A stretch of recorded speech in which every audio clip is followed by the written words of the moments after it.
কুকুর কিন্তু বিশ্বস্ত প্রাণী, প্রভু ভক্ত। এটারও একটা কারণ আছে। কুকুর তৈরি বাবা আদম আলাইহিস সালামের নাভির থেকে। মারহাবা বলে। কেন?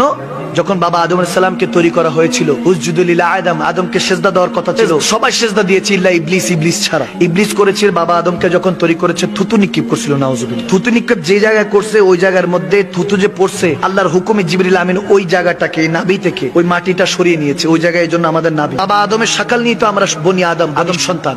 তো ওখান থেকে নিয়ে একটা কুকুর বানিয়েছিলেন আল্লাহ। এই জন্যই কুকুর বিশ্বস্ত। সুবহানাল্লাহ বলে। কেন বিশ্বস্ত? কারণ জিবরিল আলাইহিস সালামের হাত লেগেছে। কারণ জিবরিল আলাইহিস সালাম বিশ্বস্ত কার? আল্লাহ। সমস্ত ফেরেশতাদের সম্রাট জিবরিল আমিনের হাত লেগেছে, বিদায় বিশ্বস্ত। আর প্রভু ভক্ত মানুষকে কেন কুকুর দেখবেন, একটু ওই মানুষ দেখলে যদি একটু বিস্কিট দেন, দেখবেন লেজটা লড়াইতে থাকে, ঠিক কিনা?